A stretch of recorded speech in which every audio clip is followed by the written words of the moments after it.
Welcome to Liverpool City Region's Creating Careers. Today we've got joining us on our webinar, Calvin and Oba from Loudspeakers. Hi guys.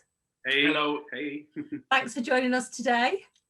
And I know the session today we're gonna talk a lot about how to speak out and speak well. So we are really looking forward to this session today, and hopefully as we progress through it, the students will understand really what we mean by that.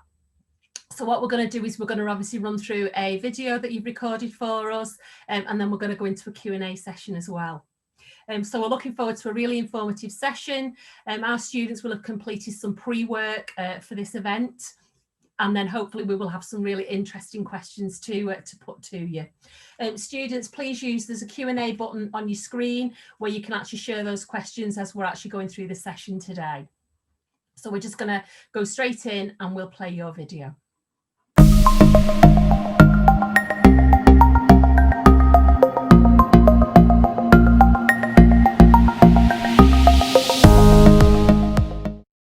Hey guys, my name's Calvin. And I'm Oba. And we are from Loudspeaker.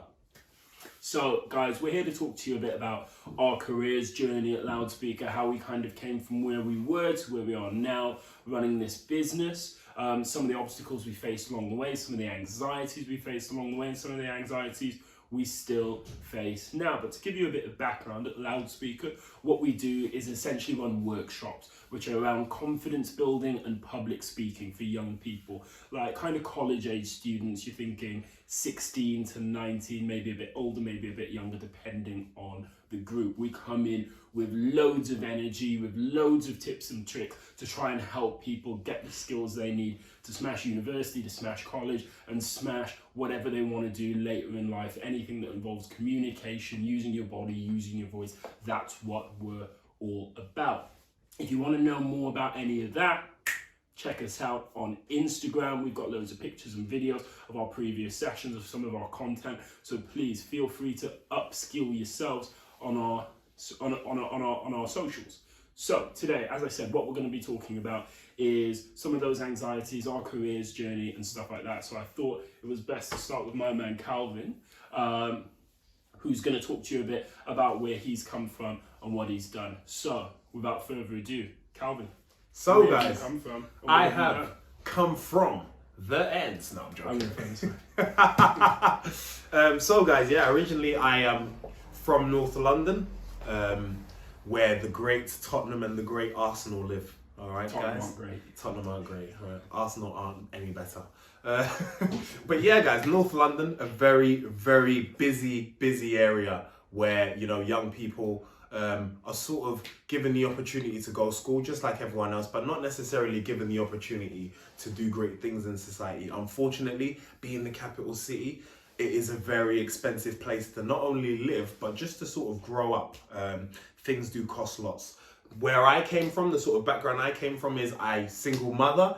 My mum was a single mother with 3 kids. Didn't really speak much English, working very, very hard in 2 or 3 jobs to provide for us. At 15, 16 years old, guys, I saw the penny drop for me, where I realized in an area where you're surrounded with lots of knife crime and lots of challenges where, you know, there were a lot of racial issues and stuff like that growing up in my area, being stopped and searched most days of the week by the police. I just saw the penny drop and saw an opportunity for me to grow and to get out of London, move out of the area, and actually try and make something of myself where I could start the process in paying back my mum for all the hard work she had done for me, guys, okay? Now, I could have very easily went down the wrong path, very easily. But it was about making the right decision at the time and deciding where I wanted my future to lie. I decided that my future was going to lie in business somehow, somewhere. I had no clue whatsoever. What I did was I applied to go to university, even though I knew, you know, I probably wasn't likely to get in. I got in after all hard work and lots of practice and lots of resits, okay? But eventually got there in the end, came to university in Liverpool. Ended up graduating with a first in events management. Once I finished that, it was time to get busy.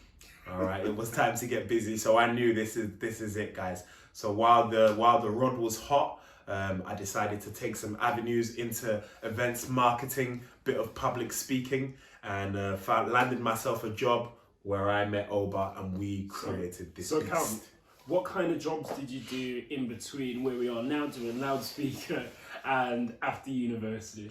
So guys, I have been round the houses, okay? This is unnecessary. And to be perfectly honest with you guys, don't think that whatever it is that you get told or you're set on is going to be what you do. When I was younger, my parents wanted me to be doctors, lawyers. I hate blood and I hate reading, okay? I am a speaker. I'm an extrovert person. So I worked in retail, folding clothes. In between that, I worked in a few sort of schools, just helping out with some schoolwork and stuff like that. I worked in bars and pubs just over a night, just to save myself a little bit of change from my tips so I can invest in my future. And literally just was helping out with some paper rounds and stuff like that. Just literally the most minimal jobs whatsoever. But I knew that it would open my experiences up and open up my ideas into some other fields of work and other markets, which was great. Absolutely. I think one thing to point out is that I think the thing that brought Calvin and I together, because here's a weird thing. As Calvin said, he worked in events. I came to university in Liverpool as well. That's how we bumped into each other. We worked for the same events company. But we were kind of both driven by the same dream to do our own thing. So every job, the mentality was temporary. And I've always had this frustration around careers education in school, always being around CV building and helping you be able to go and get the perfect job. And okay, we probably fall into a bit of that with loudspeaker because it's what 99% of people go out and do. We wanted to be the 1% who create jobs, who do their own thing, who choose their own path. And that's what we're doing here with Loudspeaker. We did a bit of it with events beforehand, but we kind of knew, hey, we're two people, we're two young black people from different places. Calvin's from London, I'm from Big Bad Birmingham. And we thought, hey, we've got great ideas, we work well together, why don't we create something? And it was when we were working a job, actually a presenting job, funnily enough, that we got together with another guy called Sai, who's the third partner in Loudspeaker. Big up Sai. And that's when we got together and we were like, let's put what we've got together as our skill set into this workshop and see whether we can make it fly. And boy, did it fly. That's the thing. So we kind of worked all over the place. Calvin went through what he did. I also worked retail. I worked some bar backing as well, did a lot of promo jobs, some fun ones, working at festivals and stuff like that. But we always kind of knew that the journey always had to lead to doing our own thing. So I hope some of you guys out there have that same dream and can go out and achieve what you guys have set out on. Absolutely. And you know what, to add to that, because Oba probably doesn't even know this, one thing I will say to young people is never ever, networking is so important. And I'll tell you why, because 5 to 7 years ago, Oba, when I first met Oba, not knowing him in university as a student, Oba put his arm around me and told me to continue doing what I was doing, that one day I'd be successful. 5.5 years later, I walked into a job interview. Oba wasn't, doing an interview. He was a member of staff already there, which helped me get into the job. And now we have a business together.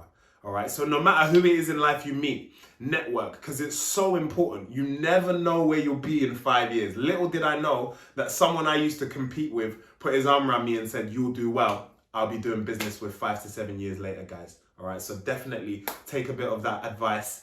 Don't just rule people out because they might be different to you or you might not know them. Understand them because they might bring great value to your future when you grow up. Absolutely, that's incredible advice. And even though Calvin's from London and I'm from Birmingham, we're from the same community. So it helps for us to build each other up. And that thing of just not seeing each other as competition, but as allies, really brought two skill sets together, which is helping us run 3 skill sets together. Sai's a guy from a different background. So Sai has 5 sons. Between us combined, we have 0 sons. 5 sons and a dog, yeah. Between us combined, we have 1 dog, Maddie. Maddie's a good dog. I'm not a dog person. I don't really know how to speak to them. But that's how we got from where we were to where we are now. In terms of Loudspeaker, we've been around for about 2 years now, and really, I hate to say it because it sounds like we're bigging ourselves up, but it's really been a case of success after success after success. Obviously, the COVID-19 situation putting a big asterisk on that third dose of success, but the way that we've adapted through that and really expanded into the digital sphere and how we can help young people in different ways has made us feel that we've been able to succeed in that regard. In terms of some of our entrepreneurial anxieties coming into this role, I think one thing you have to start by saying is, as two young black men trying to run a business and trying to figure things out and take big strategic decisions day by day, it's hard to see role models. It's hard to see black CEOs out there succeeding. I think there's a crazy stat. Obviously, don't fact check me because I'm just speaking off the cuff here. But I think it's something like 3 of the FTSE 500 bosses are black. And when you don't have that visual representation of success from your own community, you get this almost imposter syndrome. We've come from a load of different jobs to come to this point where we're now leading, we're now bringing people on board. We hire external staff to come in and deliver sessions with us in the summer. They all have the time of their life delivering our sessions, but we always know we need to do right by them. That's the thing. And maybe some of that nervousness around that forces us to really, really go ahead and do the best for them, because we have to think about everything so deeply. It'd be amazing to get to the point where we're out there, we're public, we're two black people who have succeeded, and have that to show other people from our community later down the line. It's not even about being two black people who have succeeded, just showing that you're 25? Yep. 25, a 25-year-old and a 28-year-old can go out and get stuff done. Not everybody who's running a successful business is old. I don't want to use that word. I don't want to use that word. Older. But older than us, yeah. But we want to be able to forge a path for other people to be creative, do their own thing, and create the structures they need to succeed. Absolutely, guys. Well, thank you very much for listening, guys. I mean, if you ever want to speak to us, guys, get in contact, or you are even 0% interested in Loudspeaker, get in touch with us. Like we said earlier on, guys, you can follow us on Instagram at Loudspeaker Live. We'll follow you back, guys. We can chat, and you can see some of our content, some of our funny videos, and hopefully one day we'll be coming to a city near you.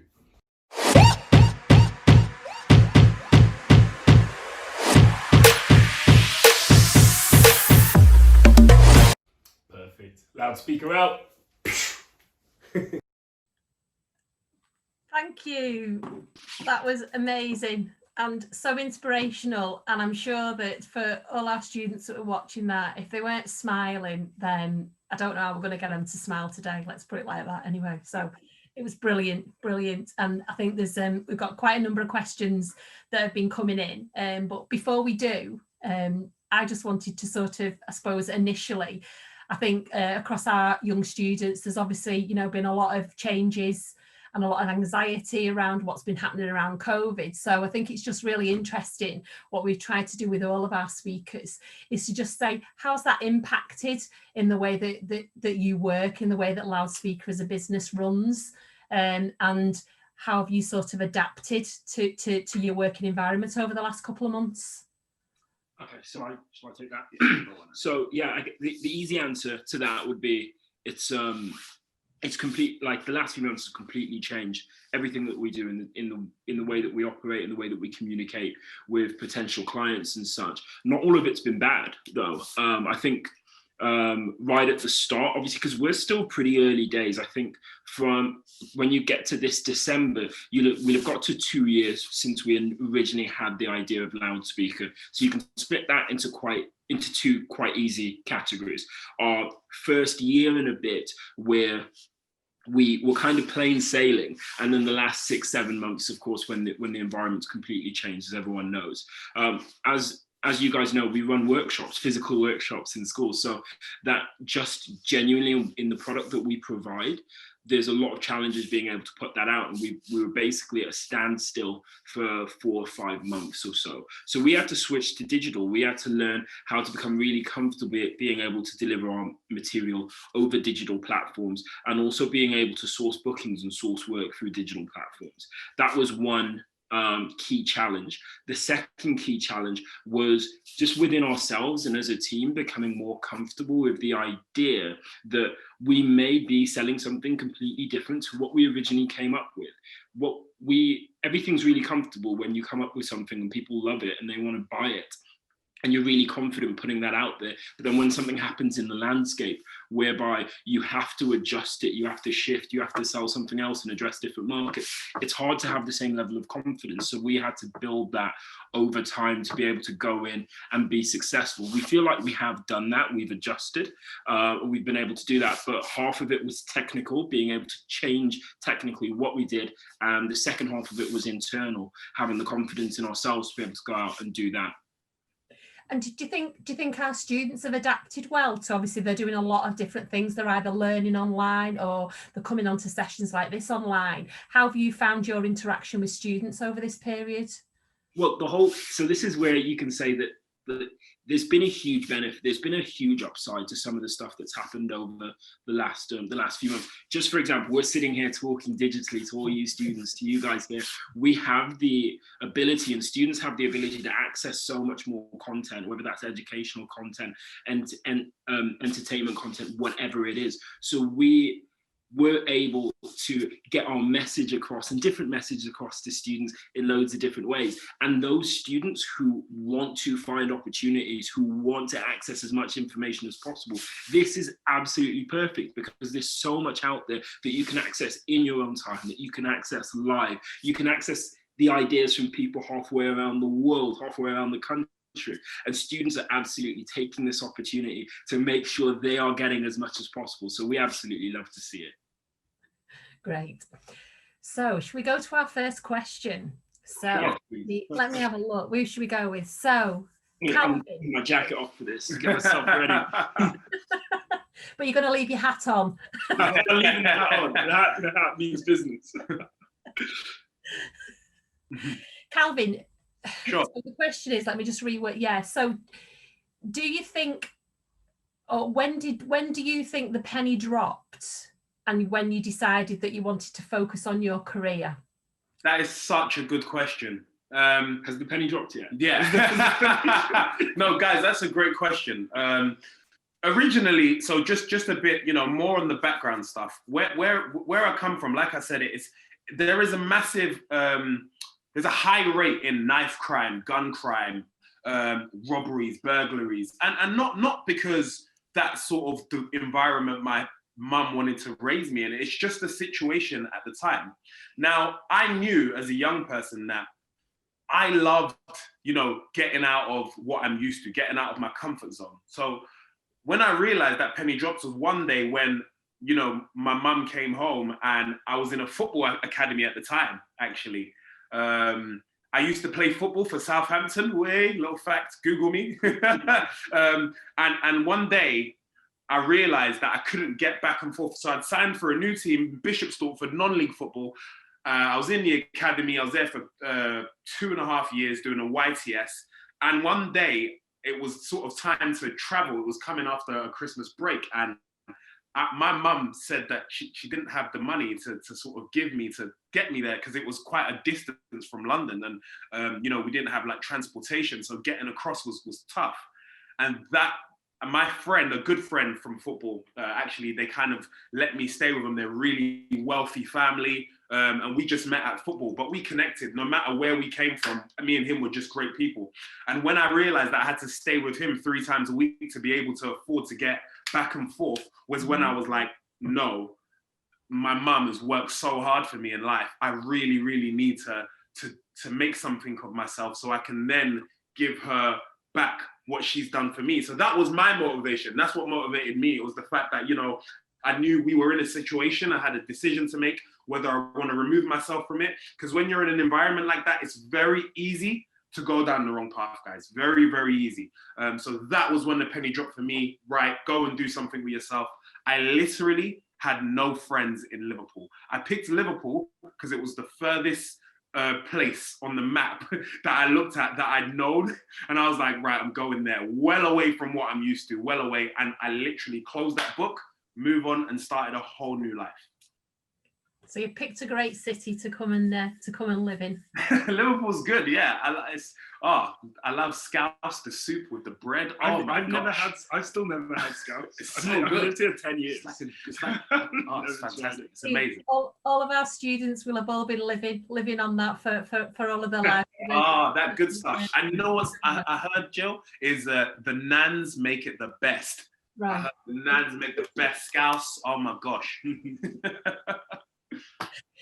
I'm moving on to another question. So, and again, this much of you has resonated because both of you guys come across as really confident in terms of, you know, what you're presenting on today. And I presume that, you know, that isn't how you always were in the past. So one of our students is just saying that I am really shy. I sometimes have to do presentations and it makes me feel really anxious.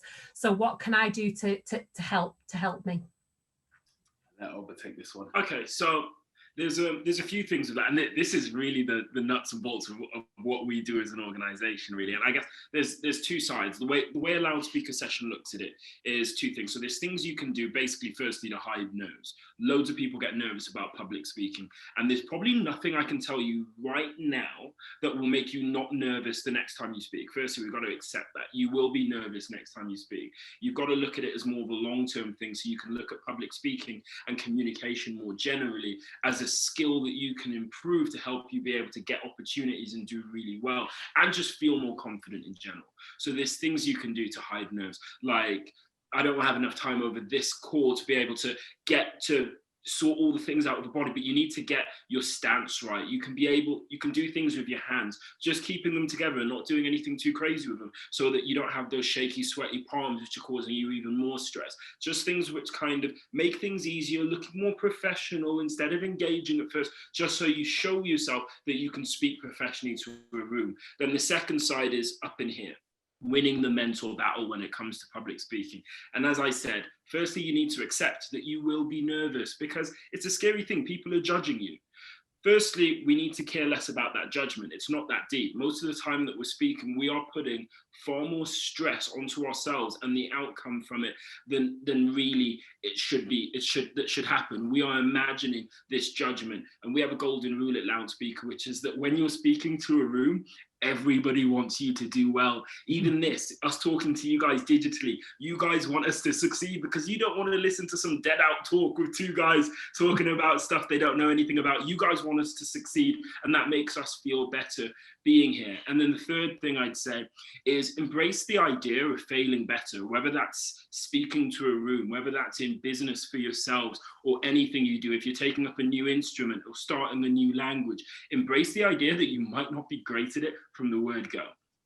We have a saying at Loudspeaker, it's called be the baby. If you see a baby walk for the first time and you didn't have any context around it, you'd be like, you are awful at that, stop doing it and never try that again, because they fall on their face when they're trying to run to mama. You'd be like, no, but we know they're going to get there eventually. So if you go to public speak, what happens is it doesn't go that well, your legs are shaking, you can't get your words out, you go, nope, never again. You need to kind of go, oh, that was the start of a journey, and if you keep improving with time, you will get there eventually. Kind of internalizing that and understanding that will make you feel better about it, and eventually, bang, you'll have it. That's what Loudspeaker's all about. Great answer. Yeah, and I think maybe with some of the ways that a lot of the interactions been going with students as well, maybe, you know, having the opportunity to do more things online maybe has given some students more confidence in terms of talking. And you know, and obviously being able to maybe have more, you know, wider conversations with a lot more people as well than what they were used to before. So I think it's really useful. So thank you for that. And the next question says, maybe to Calvin, my dream is to be an actor or a TV presenter. I want to study drama when I go to university. My parents say that courses like drama and art will not lead to anything, which we've heard before. And I don't know how to respond to comments like this. So what would you advise? That's a great question. It's funny because whoever asked that question, I had the exact same thing. Exactly the same thing. Oh, Calvin, what's an events management degree? What can you do with that? It has no weight to it. You know, how can you be this with that? Now, okay, I'm not saying it's easy. It's especially if you come from a sort of a background like mine, where your parents are a little bit more strict and try to advise you and feel like their advice is best, which most of the time our parents are right. However, with me, what I had to do to be able to get my mum to understand that actually you can do something in this was I had to show her. I simply had to show. I said, look, I'm going to do this degree. It was a big battle. Eventually, they will be proud of you. You've got to understand they're your parents, no matter what you're doing. So you're going to go to university. You're going to do that course. You definitely can get jobs and things within things like drama. Okay, a very, very close friend of mine, Shanine, did a drama degree. And at first, very hard to find something, didn't know where she wanted to go with it. But eventually, just through seeking and through networking, she actually found not necessarily a drama-specific role, but a role that meant that she could use her skills from that drama degree to implement it. That's what people don't understand. Just because you do a drama degree, it does not mean you have to get a drama job, a drama-based job. You could have another field of work, because guys, there are tons and tons of jobs out there that you probably didn't even know exist. And it's about how you implement your skills to that. But that initial thing to my parents, it was just about showing. I had to go out there and I had to really put my idea to work, and then come back with the results and say, actually, look, this is what I've been doing. Please believe in me. And instead of, it kind of being like a thing where it was like, oh, please believe in me, feel sorry for me. It actually was a massive eye opener for my parents. And they were actually like, actually, maybe you can do something with events management. And then it started coming. Then we started getting bookings and growing during this degree. And then I'll never forget the one time, to make it official, Ryanair, £5 flights in Google, paid for a cheap trip for my mum to go to Paris. And then she believed me, and that was it. And now every day it's like, oh, so how's the business? I'm so glad you've done that events management degree. It's just the way it is, guys. That's not because your parents don't want you to do what you love. It's just because, they will have come from a complete different generation. So there is a lot of understanding still yet to do. Keep pursuing what you love. Keep pursuing it. And I think that goes for any subject that any of our students are thinking about studying. If you've got the conviction and you want to go and do it, it's about proving yourself then, isn't it? It's about showing your parents or, your guardians that actually, this is why I wanted to do it. And actually, this is what I've done with it as well. So, and like you say, I think throughout a lot of courses, a lot of the skills that you learn are actually very transferable.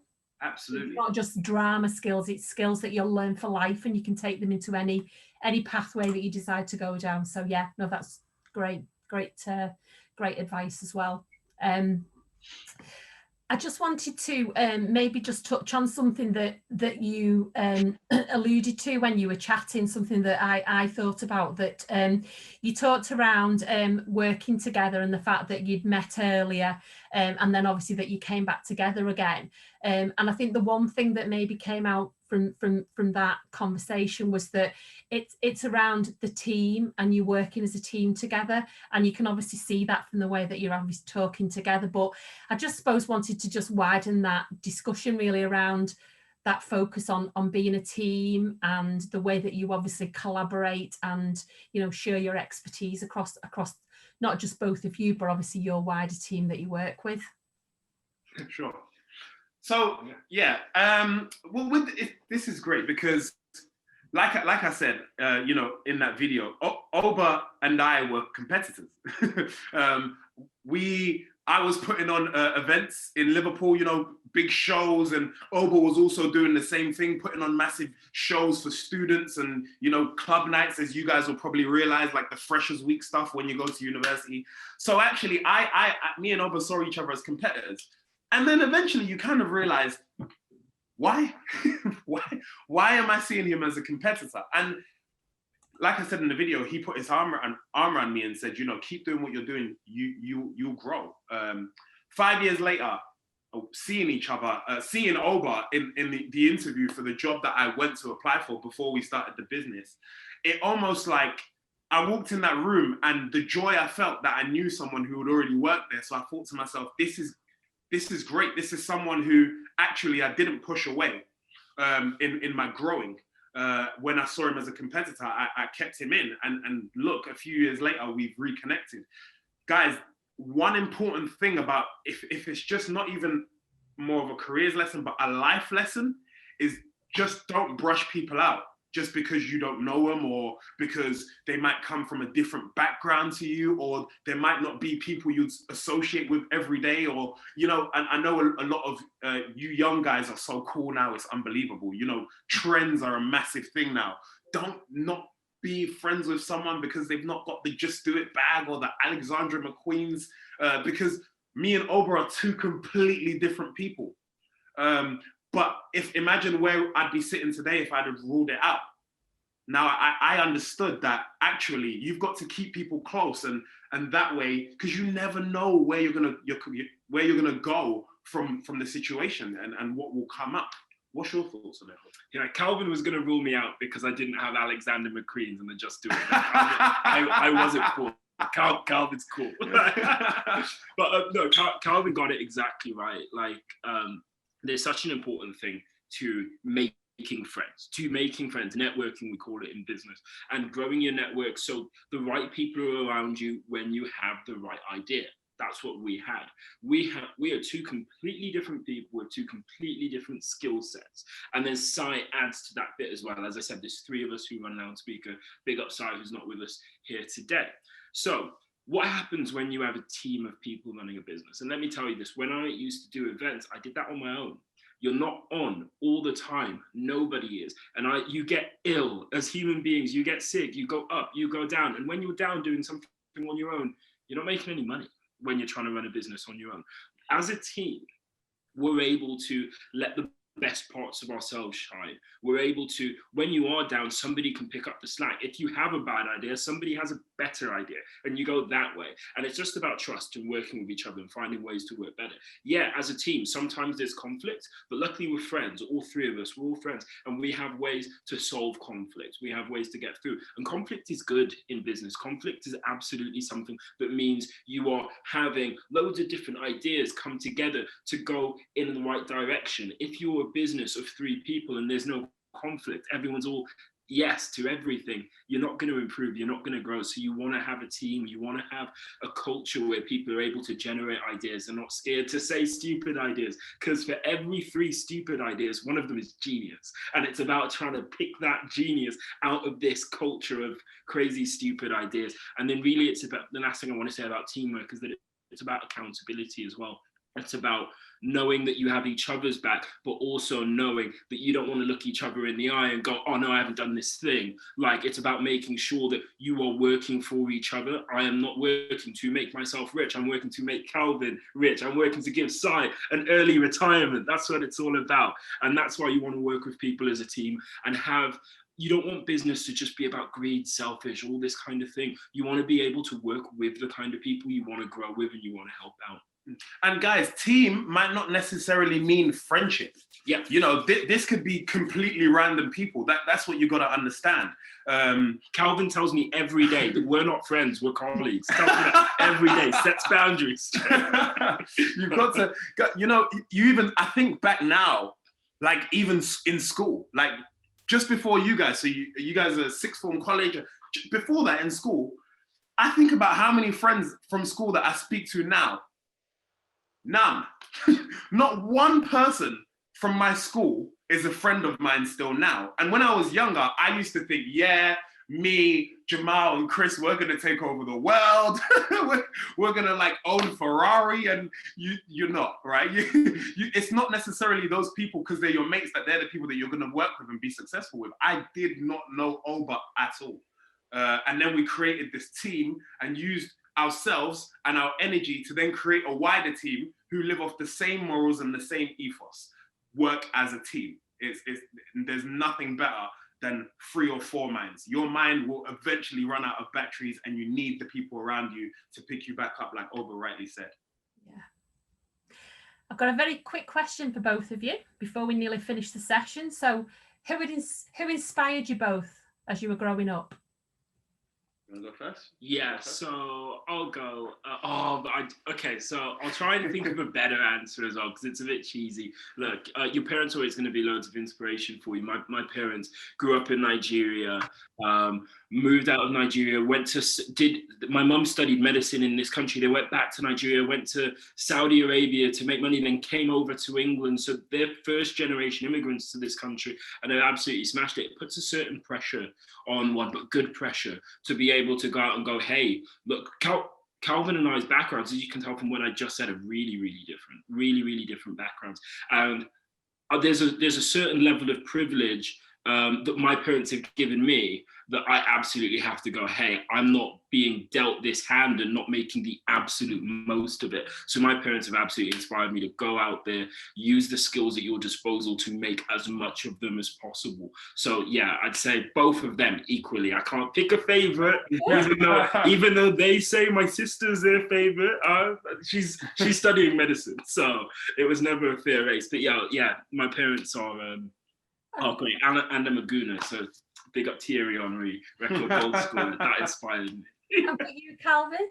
I won't say Manchester United is inspiring because I know some of you are probably going, what? I've just listened to this whole thing and this guy supports Manchester United. No, I'm sorry, guys. Manchester United haven't been inspiring for like 6 years now. But my inspiration, guys, for me, actually, believe it or not, was one of my teachers in school. Wow. I had a teacher that worked very closely with me and my group of friends, especially in a period where we'd lost a member of our sort of friendship group due to knife crime and whatnot. But this teacher, Catherine Millen, stuck by me, and this teacher said to me, like, I really believe in you, like genuinely believe in you. And she used to pull me into science all the time. And I used to get so annoyed, but she inspired me. She said to me, I believe in you. She also went to uni in Liverpool, which was a lot of the decision as to why I randomly picked Liverpool, as I was telling you before. But just the fact that she believed in me and she wanted to get me out of the environment that I was in. Along with that, she was very sort of close with all of our family and stuff like that, like my parents and whatnot.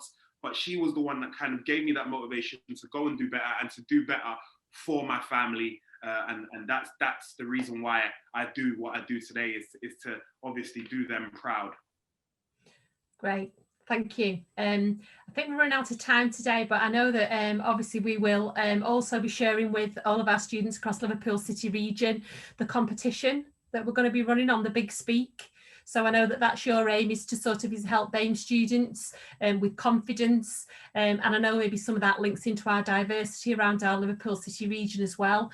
So we'll be sharing a lot more information around the Big Speak competition as well with our students. So we'll sort that for you. So finally, just from me, it's been a real privilege to have you on today, and that's been an absolutely brilliant session for our students. I think they'll all have got a lot out of it today. So thank you both.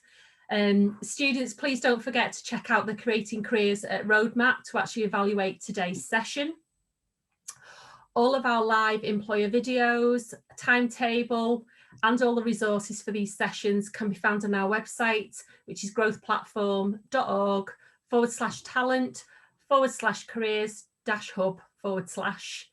And again, if anybody's got any further questions that they want to put to Calvin and Oba, we would be more than happy to share them with the guys. Please send them to careershub@growthplatform.org. Thanks for your time today.